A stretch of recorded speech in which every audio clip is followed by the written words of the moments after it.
give it up. So number one, we have to listen to each other. Number two then is that after listening to each other, it's, being supportive. How can I help you in this? I'm your friend, you're telling me this. Right. Okay, we're talking over the fence even, and you're telling me about your wife and that. Is there anything that I can do to support you? Because sometimes our idea of what we think will support somebody isn't what they're really asking for. My wife will say to me sometimes, I don't want you to fix it. Oh, my just, wife too, all the time. Hey, I'm telling you this, don't fix it. And I said, well, I'm feeling bad for you. What can I do? Yeah. And then if I ask her, she'll give me something practical to do. Now, I think that's not a whole lot, but, just don't make your intervention as if that's what the person needs. Ask them, how can I support you? Well, you can pray for me. Hey, man, we can pray right here and now. And I've done that quite often, prayed right on the spot with that person. Believer or not, I'll say, listen, would you like me to pray for you?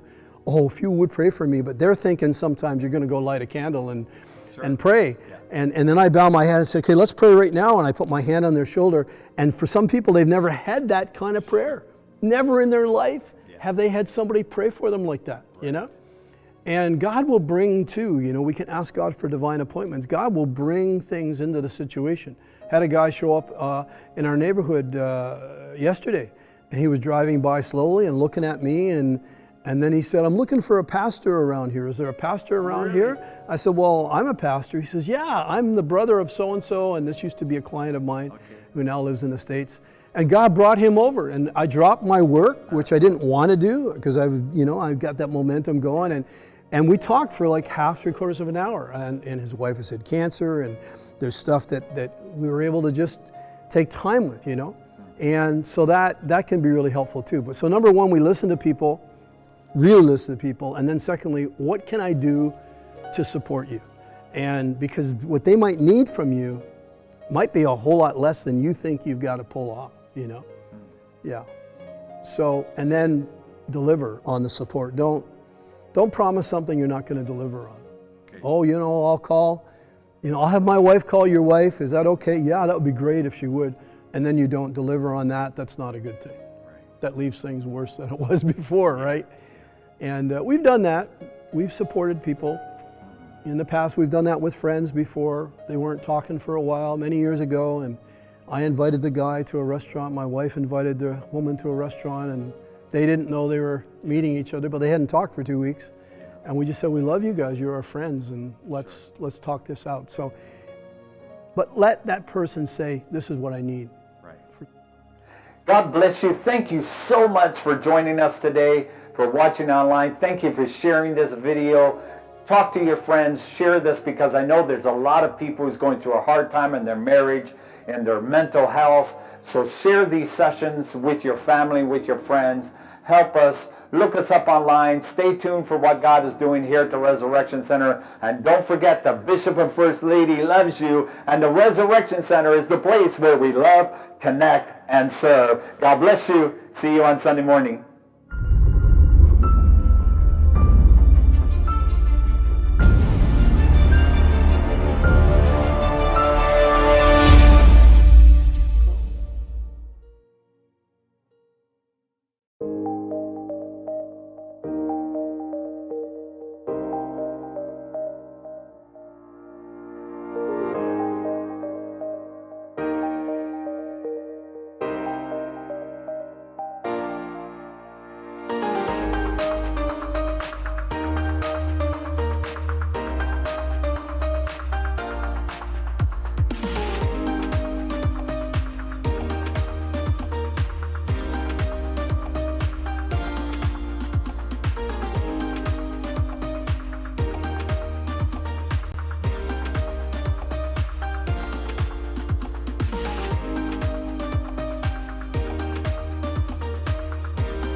I am just so thrilled to be here today, this evening, with one of my friends, who I now consider my friend. And I met him some time ago, and his name is Dr. Gordon Johnston. He has been serving the community here in the Montreal area and Quebec, and probably around the world, for over 33 years. So there's a lot of experience in this room. And I just thought it would be a tremendous opportunity, seeing we're dealing with COVID-19, the pandemic, so many of us are self-isolating right now. The stress levels are very high, especially in our marriages. So I thought it would be a great opportunity for me to find somebody to bring on the stage with me so that we could just talk for a few moments, because there's things going on in our lives that myself as a pastor are really not equipped to help our people with. So Resurrection Center, I know you're not in the house today, but we're coming to you live through streaming, and we are so glad that you're joining us online. And I want us to welcome, for the first time at RC, Dr. Gordon Johnston, and we thank God for you, sir. Thank you so much for being here.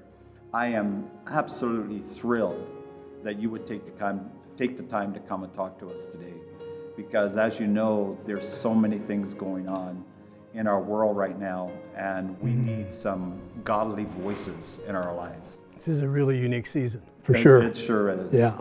You know, for you that's watching us, Dr. Gordon has got many degrees, much experience. He has a doctorate of ministry, master's of divinity, a master's degree specializing in counseling, and you actually went to McGill University right here in our hometown. Woohoo! Yeah. Yeah, so, I mean, it's incredible the work that you've done. And you run this incredible organization that helps people called Side by Side. So I would love for you to just start off by telling us a little bit about yourself, what it is that you do, and I've got plenty of questions. So, sure. You know, I'm sure people are going to want to know who you are. So why don't you just take a moment and do that? Okay, well, as of next week, I'll be married 40 years. Ooh, congratulations. So the joke that I tell my wife is it's like two life sentences. Right. But no, she's a wonderful woman. Diana is her name, and she loves the Lord. She's a godly woman.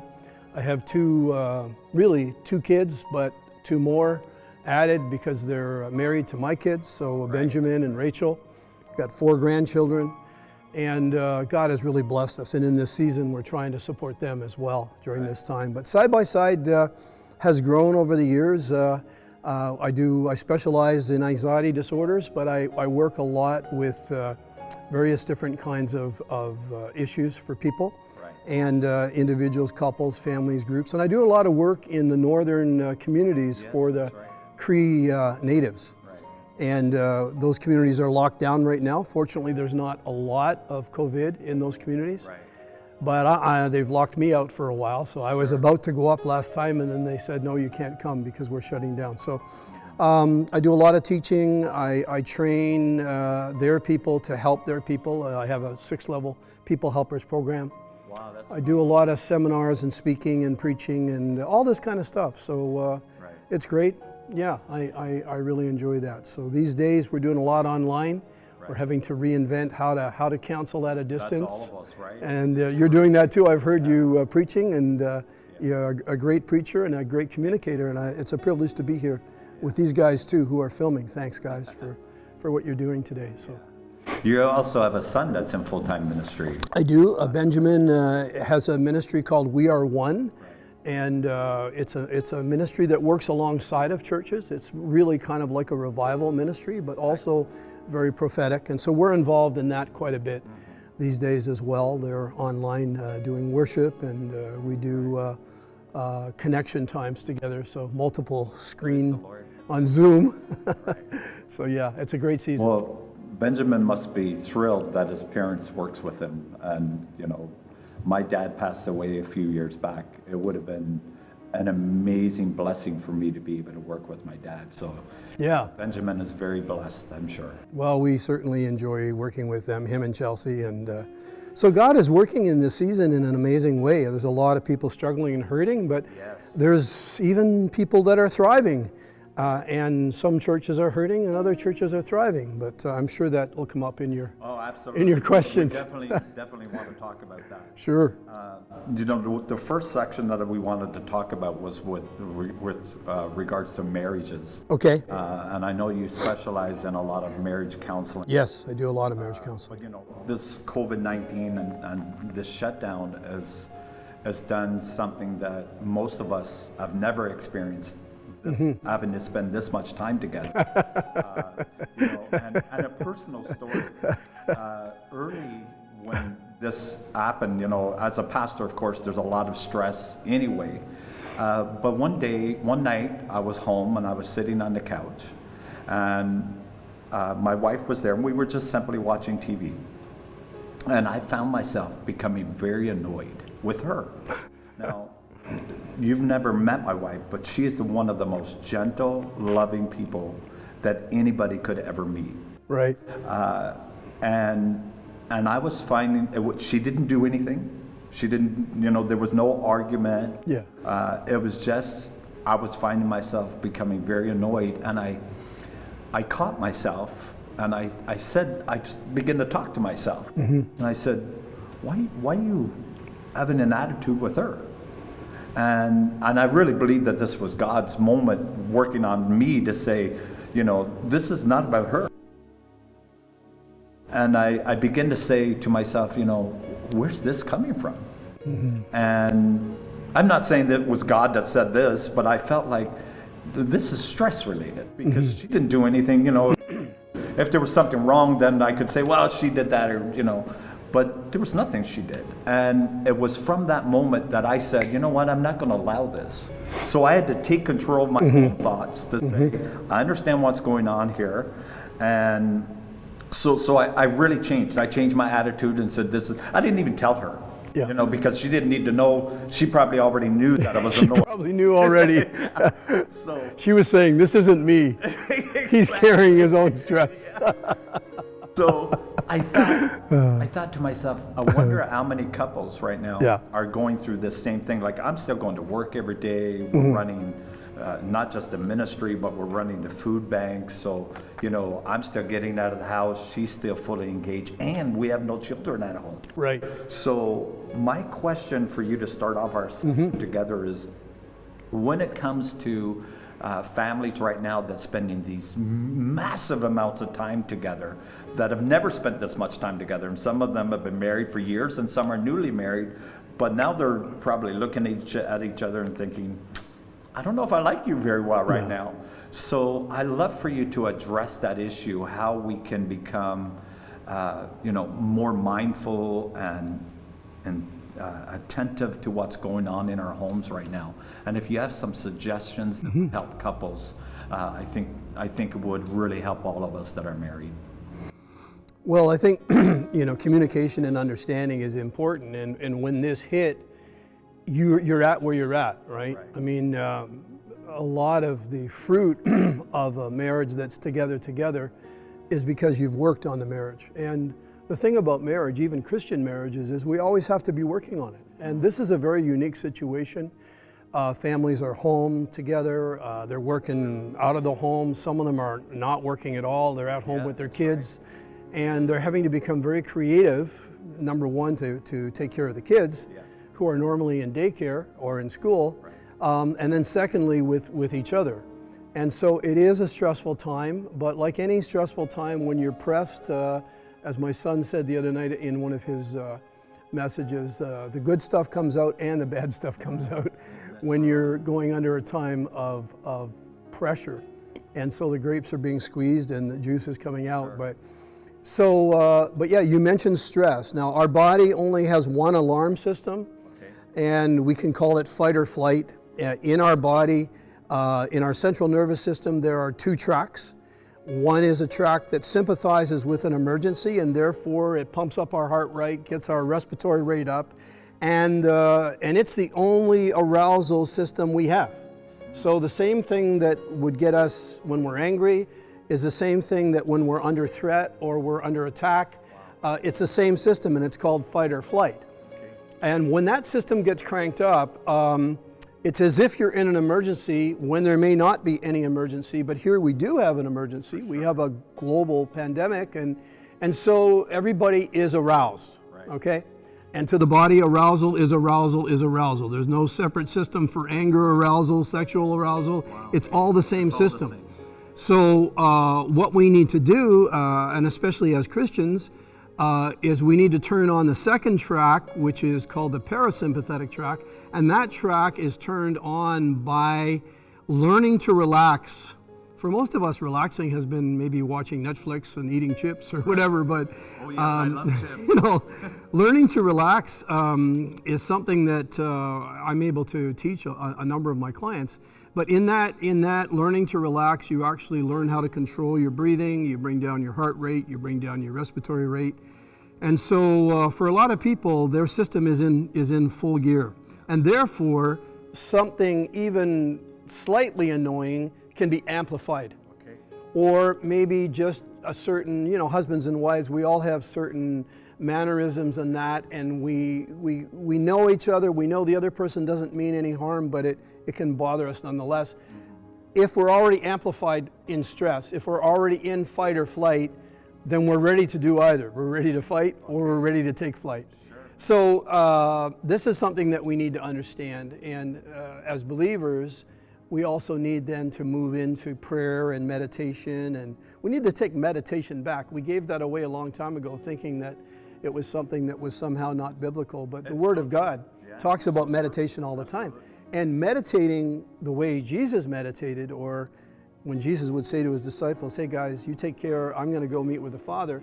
He was in a solitary place, on his knees, breathing. And here's a funny thing, if you're on your knees in prayer, you breathe from your lower diaphragm, which turns on that relaxation system. It's kind of crazy. So Jesus, breathing is important. Yeah, when Jesus prayed, he was like down on his knees, he was praying to the Father, and he was doing belly breathing in that position, which is kind of amazing. So there is meditative prayer that can help us to actually relax.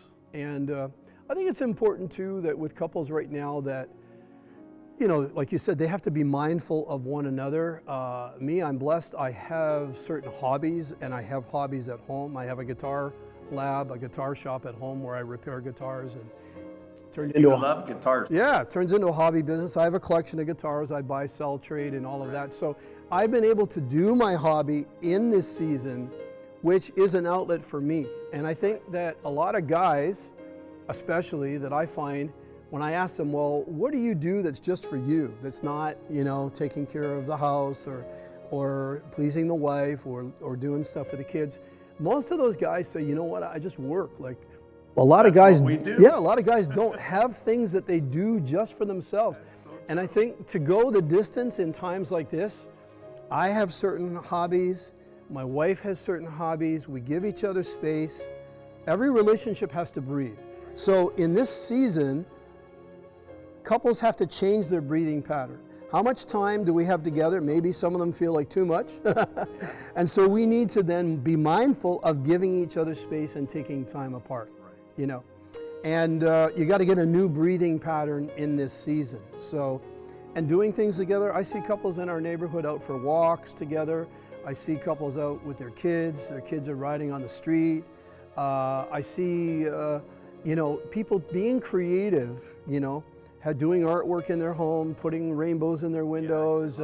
My wife went out and did a hopscotch thing on our sidewalk for people that come by, and we see them doing it. And so there's a lot of community awareness and creativity. We're talking to our neighbors more.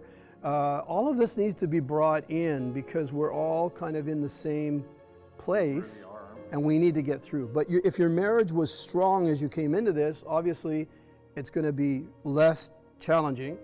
But if you already had some issues that weren't being addressed, then those issues are going to get amplified because of the stress, as you said. Yeah. And how do we handle, you put maybe 3 or 4 young children in the midst of all. It's tough. It's tough. Yeah, well, we're grandparents. We have 2 on each side. Our son has 2, our daughter has 2. And they've relied heavily on us just in regular times at least one night a week, we're at one of their places babysitting, or we're all getting together as a family. It's been tough. The other day I went over and I got some patio stones from my daughter's house. And the way I did it, I had to pick up 24 patio stones with my truck and trailer. And so I had this wheel thing, and I said to her, listen, I'm going to do the load up of my trailer, and then I'll have my lunch on the back porch. And I was able to have my lunch on the back porch, and my grandkids were behind the screen door in chairs, and we interacted for about an hour. Right. And it was hard because the youngest is 18 months, and Of course. Yeah. he Baba, he wants to be with Baba. And so it was tough on my daughter's heart too to see him struggling. But so we got to be creative in these seasons. My wife reads over online, reads them stories at night. And so even without this season, we've been active as grandparents with our grandkids. So in this season, we've had to be creative. We had to do it Lots of FaceTime. online, FaceTime, and just touching base more often. And all these things are important, yeah. We need to be supported, and we need to support others. We definitely do. Yeah. Yeah, and I think as a community, a church community, more important than ever, we need to be calling or reaching out to other family members and even friends within the church. You know that, as you say that, Bishop, a lot of church communities are seeing the negative side of this, and at first we're mourning, oh, we can't be together, we can't do our worship time together, we can't. But many have turned that corner, as your assembly has as well, and recognized this is a time of community building. We're making a memory here. We're probably never going to go through something like this again. But we can still be in touch. We have Zoom. We have technologies that we can use. We do midweek meeting, and we're all on the same screen. We're ministering to each other. We're praying over each other. We're doing worship times. My wife and I have been part of a dwell worship. We've done 2 one-hour segments in our home of worship for an hour. And there is opportunity to build community in this time. But you know what? We all have to deal with our own selfishness. It's not the way I would like it to be. I don't like it that way. You're an extrovert, as we talked about earlier. You're energized by people. I'm an extrovert too, extremely energized by people. I miss being personally with my family, personally with clients, but I have to remind myself, it's not about me. How can we get through this season, whether we as a community, whether we as a family, whether we as a marriage? Yeah. I read a report recently, and I think this is more out of the U.S. I didn't find anything in the Canadian context, but it seems like spousal abuse since COVID-19 happened, this pandemic, that in the U.S. the rates of abuse, spousal abuse, is up 39%. Wow. I can't confirm those numbers. But, so. Sure, I hope that that's not the case in Canada, but I'm sure there is some level of spousal abuse that's happening now on a more regular basis. Yeah. Speak to that too for a moment. Sure. Help us navigate through that. Well, lightning will strike the tallest and the most conducting object in sight. So, it makes sense in a marriage situation. You're in an intimate relationship with that person.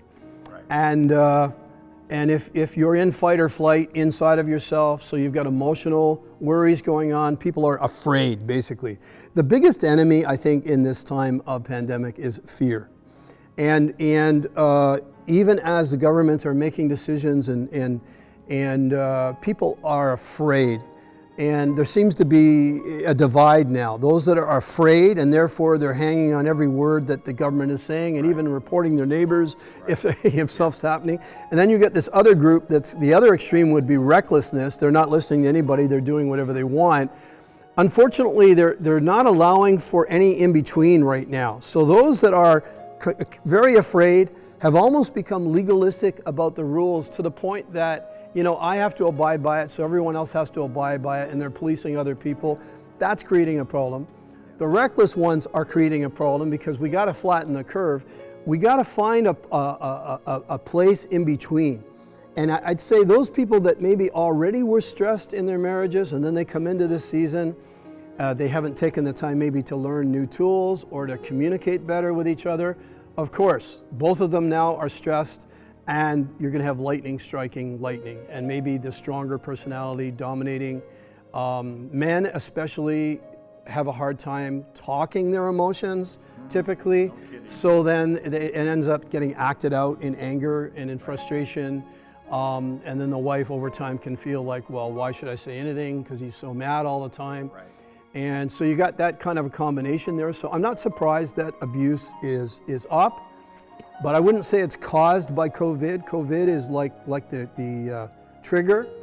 Okay. It's the fact that people haven't maintained and built their relationships and or their families. And now is an opportunity to catch yourself, as you said earlier, and to rebuild, okay, what is it to consider my wife? You know, there's good material out years ago by Gary Chapman. It's about 20 years old now, 5 Love Languages. Yes, As you study your spouse, what do they need? What does love mean to them? My wife, she does acts of service. She likes quality time. Me, I'm more physical touch and verbal affirmation. We have different love languages. Sure. So I have to get out, you know, most of us will express love the way we want to be loved. Yes. Okay? Absolutely. So if I'm selfish and express love and the way I want to be loved, and then wonder why she's not, you know, anxious for a kiss or a hug or to make love or whatever the case might be, I have to understand that, wait a minute, her love languages are different than mine. Right. And we got to get through this together. And if we will step out of our own, this is all ministry, this is all the Word of God stuff. If we would step out of our own in order to impact the life of the other, especially someone so close to us, what will happen is you will get needs met and she will get needs met too.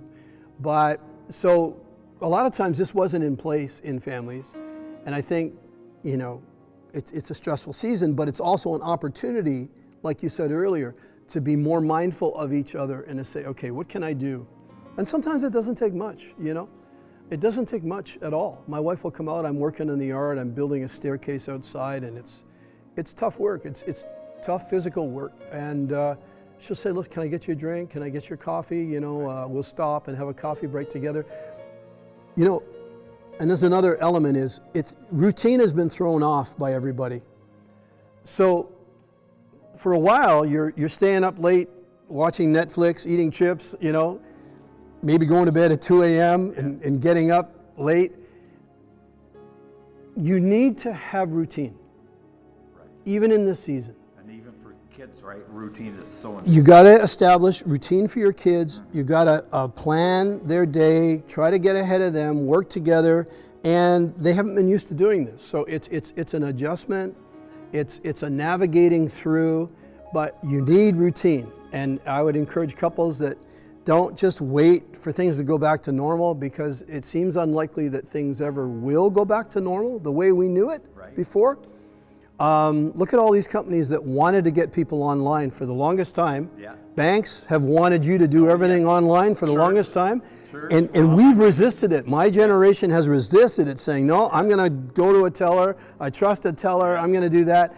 And in this season now, everyone has to go online and make deposits at the you know, guichet.